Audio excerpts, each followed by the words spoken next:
मुनीर फारूक साहब, जो पहल हुई थी वो इसी बात से हुई थी कि नवाज शरीफ साहब इलाज के लिए गए, फिर हमने रेस्ट इज हिस्ट्री के क्या हुआ था। हुकूमत को डरना चाहिए या नहीं डरना चाहिए? कह तो रहे हैं कि जी हमारे मामलात अलग हैं, यहाँ पर कोई ऐसी बात नहीं है, मगर डरने का वक्त शुरू हो गया या नहीं? बहुत शुक्रिया शाहजेब साहब। देखिए, हालात तो किसी वक्त किसी सूरत भी तब्दील हो सकते हैं और जारी बात है माजी के अंदर जो हमारी एक तारीख रही है, टर्न अराउंड कभी भी हो सकता है और ये मैं मुतअद्दिद दफा आपको अर्ज कर चुका हूं।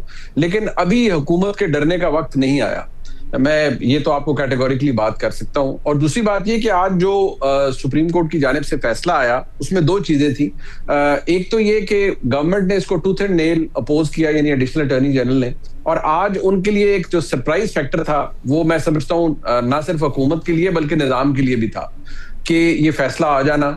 और यही सुबह जो एक इम्प्रेशन था फैसले की रिपोर्टिंग के वक्त, वो तो यही मिला कि शायद इमरान खान साहब को 16 सितंबर तक ही रखा जाएगा और फिर ये 1 महीना सिलसिला चलेगा।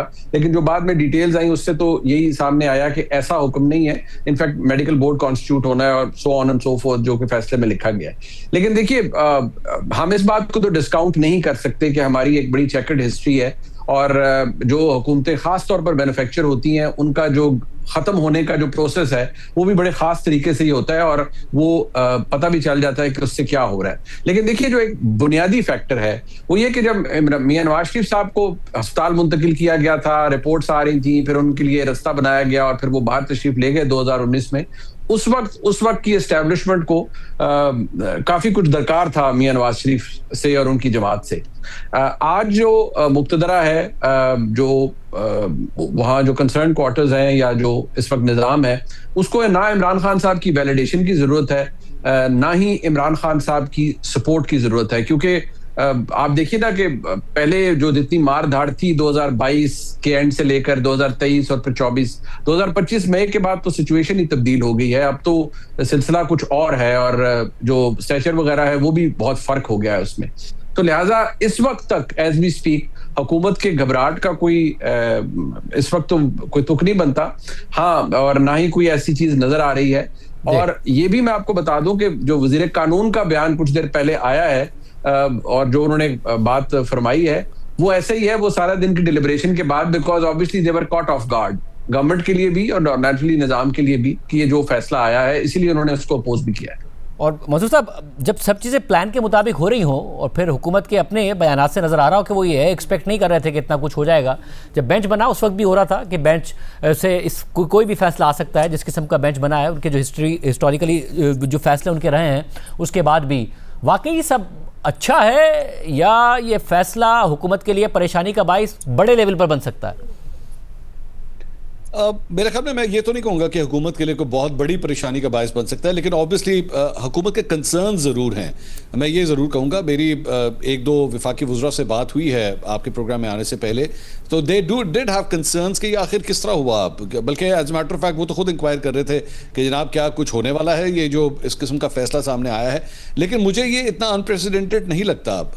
मैं मुनीब भाई की बात से थोड़ा सा सिर्फ इख्तलाफ ये करूँगा कि पाकिस्तान तहरीक इंसाफ से जो है वो इस सिस्टम को कुछ चाहिए नहीं है। देखिए, यहाँ पे आपको दोबारा 30 तारीख को जो मोहसिन नकवी साहब ने बयान दिया था ना सिस्टम के ओवरहॉल करने का, या सिस्टम उन्होंने कहा था फेल हो चुका है, इस सिस्टम को रीशफल करने की जरूरत है, उसके अंदर जाहिर बात है आपको पाकिस्तान तहरीक इंसाफ की जरूरत है।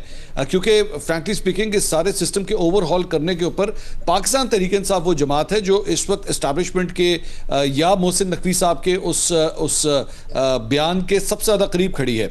और मैं आपको बिल्कुल कह सकता हूं कि मेरी चंद जराए से बात हुई थी तो उन्होंने कहा था कि ये बड़ा एक गोल्डन मौका है पाकिस्तान तहरीक इंसाफ के लिए कि वो अपने आप को वापस उस धारे के अंदर लेकर आए जिससे वो अपने आप को बाहर निकाल चुके हैं। आई डोंट नो कि क्या इस मामले में पाकिस्तान तहरीक इंसाफ के साथ कोई मामला तय हुए या नहीं हुए, लेकिन मैं ये कह सकता हूं कि जब मोहसिन नकवी साहब का वो बयान सामने आया था तो उसके बाद अगले 1 हफ्ते 10 दिन तक मॉनिटरिंग की गई थी कि क्या पाकिस्तान तहरीक इंसाफ इस पर क्या पोजीशन लेती है।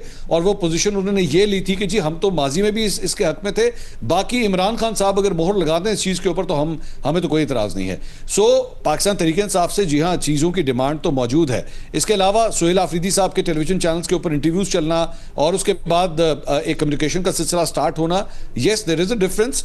हाँ, अलबत्ता ये जरूर है कि हुकूमत की भरपूर कोशिश होगी, और जो कि मैं दोपहर से देख रहा हूं कि हो रही है, कि किसी तरह ये इंप्रेशन नहीं जाना चाहिए कि मामला कोई तय हुए हैं या कोई डील हुई है, क्योंकि अगर ऐसा हुआ तो हुकूमत की अपनी क्रेडिबिलिटी पे सवाल उठता है। मैं नहीं समझता हुकूमत के जाने का कोई वक्त है या हुकूमत के लिए कोई बहुत बुरी खबरें आने लगी हैं, लेकिन हुकूमत के अंदर कंसर्न जरूर मौजूद है। और मुनीर फारूक साहब, जो कुछ लेने देने की बात है उसमें तो जाहिर है इदारे अब फैसला कर चुके हैं कि उन्हें इंतजामी यूनिट्स बनाने हैं। खबरें भी वाज़े तौर पर आ रही हैं, और जब बात मुस्तफ़ा कमाल साहब कर रहे हैं और लगी लिपटी भी ना रख रहे हैं, वो कहते हैं जिन्होंने बनाने वो बनाएंगे, ये मैं थोड़ी कह रहा हूँ, और वो कर भी देंगे। आएगी तरमीम तो काबीना के लोगों को पता भी नहीं चलेगा और मामला हो जाएगा। तो उसके लिए जो मंसूर अली खान साहब ने पॉइंट उठाया कि तहरीक इंसाफ ज़्यादा मौजू हलीफ बन सकती है इस मामले में, पीपल्स पार्टी तो बहुत अपोज करती है।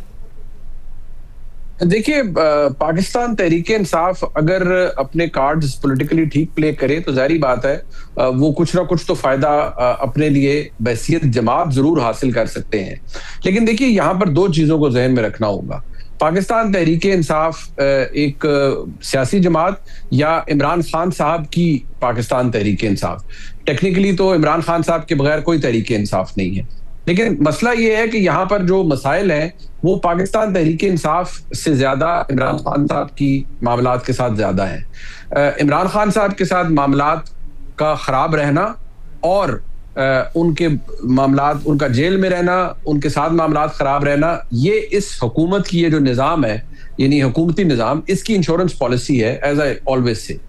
देखिए, फिलहाल तो जो रिक्वायरमेंट है वो तमाम लोग जो बाकी निज़ाम के अंदर हैं वो पूरी करेंगे, और जो ये सूबों वाला मामला है ये बिल्कुल एक it is an unfinished agenda, और ये एक एजेंडा आइटम मौजूद है। बट इसके लिए कोई टाइमलाइन मौजूद नहीं है कि ये आप ये करें नहीं तो हम आपके साथ ये कर देंगे, आप ये करें नहीं तो हम आपके साथ ये कर देंगे, ये नहीं है। दूसरी बात जो मुस्तफ़ा कमाल साहब ने फरमाई थी, वो जारी बात है, मुस्तफ़ा कमाल साहब क्योंकि नेचुरली उनको एक सपोर्ट भी एस्टेब्लिशमेंट की तरफ से है और सब कुछ है, और वो तो खैर इस पूरे निज़ाम को ही है, इस हुकूमत को है। देखिए, जो भी तरमीम आएगी जिसमें सूबों के हवाले से कुछ होगा, शहबाज शरीफ साहब बहसीत वज़ीर-ए-आज़म उसका पैरा देंगे, और वो ऐसे नहीं होगा कि उधर PMLN का को रगड़ा लग रहा होगा पंजाब के अंदर या किसी और जगह, और शहबाज शरीफ साहब चैन की बांसुरी इस्लामाबाद में बैठ के बजा रहे होंगे। ऐसे नहीं होगा। This is not how it all works, और ऐसा होना भी नहीं है। दूसरी बात, जो नेक्स्ट स्टेज है कि पाकिस्तान तहरीक इंसाफ के हवाले से जब मैं ये बार बार हम ये कहते हैं कि इस निज़ाम को उनकी जरूरत नहीं है, तो वो इसलिए कि वक्त जितना गुजरा है, जितनी, मैं दोबारा ये कहूंगा, जितना सब कुछ हर एक ने फेस किया है, तो जब उस वक्त कुछ नहीं हुआ और कोई ऑलिव ब्रांच एक्सटेंड नहीं की गई, तो अब क्यों की जाएगी, या उसकी क्या जरूरत है। जहां तक सूबों का मामला है, अभी अगर बहुत सी तरफ से इख्तलाफ आ रहा है, तो फिर शायद वो अंग्रेजी में कहते हैं व्हेन पुश कम्स टू शव, तो फिर जारी बात है और तरीके भी इस्तेमाल किए जाएंगे। लेकिन बदकिस्मती से जो चीज हमारे सियासी निज़ाम के अंदर रच बस चुकी है वो है कि टर्न अराउंड ना होना, जो इस वक्त एक तारीख बन रही है। माजी में टर्न अराउंड हुए हैं, जल्दी हुए हैं, इस दफा वो तहरीक इंसाफ के साथ अभी तक नहीं हो पा रहा। और मुस्तफा खान साहब, क्या ये एक पैगाम भी हो सकता है पीपल्स पार्टी और नून लीग के लिए कि ये काम है जो करना है उसे करने का फैसला कर लिया गया है, वरना आज अगर ये फैसला आया है तो कल को बनी गाला जाने का भी फैसला आ सकता है, कल को मजीद जो फासले हैं वो कम हो सकते हैं। नहीं, आप बिल्कुल सही कह रहे हैं शाहजेब। और देखिए, मैं बार बार ये बात कह रहा हूँ कि करने को तो फिर जिस तरह माजी में जो आपके इलेक्शंस हुए, जिस तरह कोर्ट के फैसले आए, करने को तो फिर बहुत कुछ किया जा सकता है, वो तो कोई इशू नहीं है। लेकिन ऑब्वियसली एक चीज़ होती है जिसे कहते हैं क्रेडिबिलिटी, एक चीज़ होती है जिसको आप कहते हैं कि एथिकल ग्राउंड्स के ऊपर क्या ये सब कुछ हो रहा है या नहीं हो रहा। वरना तो आप जोर ज़बरदस्ती के साथ तो जो मर्जी करवा लें, लेकिन ऑब्वियसली पूरा सिस्टम, ये जो कहा जाता है कि जनाब सिस्टम कोलैप्स कर गया है, उसकी बहुत बड़ी वजह यह भी है कि सिस्टम की क्रेडिबिलिटी आज कहाँ पर मौजूद है।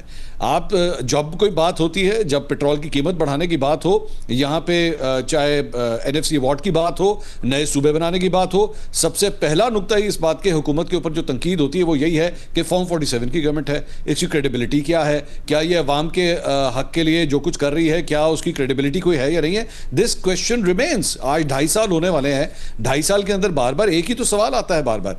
तो अगर आपने करने को तो आप इसको 2.5 साल और ले जाएं, आप 10 साल और ले जाएं, लेकिन एक सवाल लोगों के ज़हनों में रहेगा कि क्या इस हुकूमत की कोई क्रेडिबिलिटी है या नहीं है। और उस क्रेडिबिलिटी की मोहर को लगाने के लिए आपको तमाम पॉलिटिकल प्लेयर्स को टेबल पे बिठाना पड़ेगा, चाहे वो पाकिस्तान पीपल्स पार्टी भी क्यों ना हो। अगर वो नाराज है तो उसको भी लाना पड़ेगा, नून लीग को भी लाना पड़ेगा, पीटीआई को भी लाना पड़ेगा। It is a Herculean task जो सामने आने लगा है ये नए सूबों और एडमिनिस्ट्रेटिव यूनिट्स के हवाले से। सो इनमें से किसी भी प्लेयर को इस बुनियाद के ऊपर आप कमरे से बाहर नहीं निकाल सकते कि नहीं तुम्हारी जरूरत नहीं है, तुम इतने इंपॉर्टेंट नहीं हो। ये सब जरूरी है और अगर आपने ये ना किया तो उसके बाद ये इतना बड़ा प्लान आपने सिर्फ जो सूबा सरहद था उसका नाम आपने खैबर पख्तूनख्वा रखना था तो उसके ऊपर इतना बड़ा मसला हो गया था। तो यहां पे तो जब नए सूबे बनाने की बात आ रही है तो ये किस तरह हो सकता है कि पाकिस्तान का एक बड़ा पॉलिटिकल प्लेयर टेबल के ऊपर ना बैठा हो। सो अगर ये डायरेक्शन जारी है उसकी मेरे ख्याल में बहुत बड़ी वजह क्रेडिबिलिटी की कमी भी है सिस्टम की।